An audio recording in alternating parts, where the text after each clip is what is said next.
Je tiens mon téléphone près de moi. Je sais qu'à tout instant il peut se passer n'importe quoi pour n'importe lequel d'entre nous. Comme nos mères, aucun d'entre nous ne dort plus comme avant.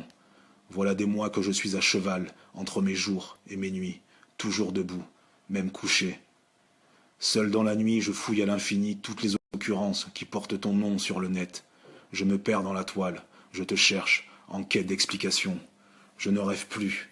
Parfois je te vois la nuit. Je n'ai plus peur de rien. Je pense continuellement à notre famille, à nos frères. Je surveille nos arrières. Je suis en alerte. J'ai dormi 2 heures. Depuis Adama, je suis au fond d'un trou, où je ramasse tous les minuscules morceaux d'un puzzle géant. Il y a des gens à la surface qui m'encouragent, qui m'éclairent, qui me nourrissent. À 5 heures du matin, mon téléphone vibre. J'entends la voix éraillée de Baggy. J'ai les boules. Il pleure. Il est seul depuis la fin novembre 2016 derrière les barreaux à Oni. Il dit que les gendarmes l'ont prévenu. Ils vont l'extraire, le mettre en garde à vue à 6 heures à la gendarmerie de Versailles, dans le cadre d'une nouvelle procédure. Une information judiciaire ouverte à Pontoise pour tentative d'assassinat sur personne dépositaire de l'autorité publique. Tentative d'assassinat sur personne dépositaire de l'autorité publique? C'est quoi cette histoire?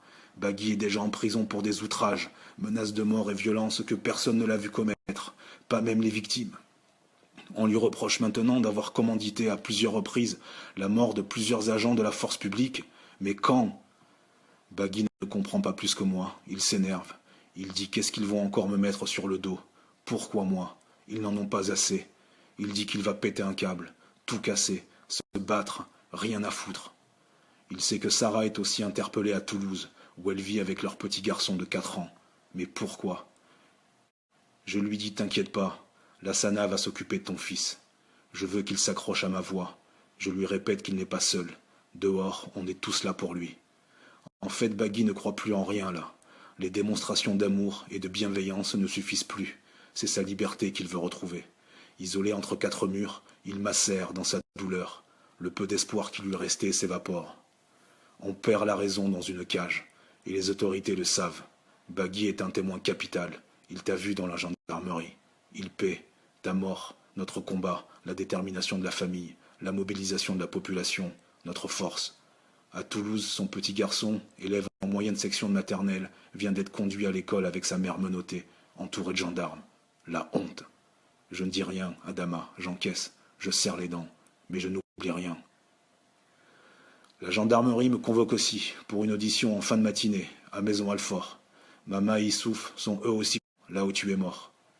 Je demande aux gendarmes de quoi il s'agit. Qu'est-ce que c'est que cette nouvelle procédure tombée du ciel? On me répond qu'une enquête a été ouverte suite aux émeutes déclenchées par ta mort. Les gendarmes auraient essuyé des tirs dans les nuits du 19 au 23 juillet 2016. Les investigations visent donc aujourd'hui 4 membres de notre famille. Les gendarmes de Maison-Alfort m'offrent un café. Ils me disent que mes conversations téléphoniques sont toutes surveillées. Ils me demandent si je suis la sœur d'Adama Traoré. Ils m'interrogent sur les révoltes qui ont suivi ton décès à Beaumont-sur-Oise.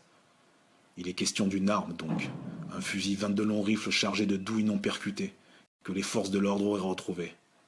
Les empreintes identifiées sur cette arme ne correspondent pas à celles de Baggy. Quel rapport avec moi, avec ma famille? Je ne comprends pas pourquoi je suis entendu. J'indique que les responsables se trouvent dans la gendarmerie de Persan. J'insiste avant de signer le procès-verbal, je veux que les enquêteurs notent bien que leur conscience coupable de ton décès, Adama. Que je suis bien sûr d'une chose, ils ne t'ont pas aidé à vivre. Nous sommes partie civile, famille d'une victime. C'est nous qui avons des questions, et c'est nous qu'on interroge aujourd'hui sur des tentatives d'assassinat dont ils auraient été victimes. L'État s'acharne sur notre famille. Baggy et la réclusion criminelle à perpétuité. Tu vois, rien n'arrête la broyeuse, pourvu qu'elle nous casse les genoux, qu'elle sape ce qui nous tient en rang serré, telle une armée. Poursuivis pour tentative d'assassinat sur personne dépositaire de l'autorité publique. Assassinat, tu y crois, toi? Je suis choqué. La peine encourue pour de tels faits nécessitait de connaître la vérité. Ils sont prêts à toutes les absurdités. Quelles accusations porteront-ils demain? Nos frères n'ont plus envie d'être sages, mais ils se raisonnent. Ne pas se laisser intimider, ne rien lâcher. Le comité riposte à tout. Dégaine sur les réseaux sociaux grâce à Selim qui en a la charge. Nous faisons savoir en quelques heures que nous sommes tous convoqués, que nous tiendrons une conférence de presse en fin de journée au CICP. Nous organisons un rassemblement en soutien à Bagui et pour toi, samedi sur le terrain de sport de Boyenval à Beaumont-sur-Oise. Awa, ta sœur jumelle, tiendra une conférence de presse le même jour au café Cause Toujours à Valence pour dénoncer les pressions exercées sur notre famille et qui visent à empêcher une saine instruction du dossier concernant ta mort.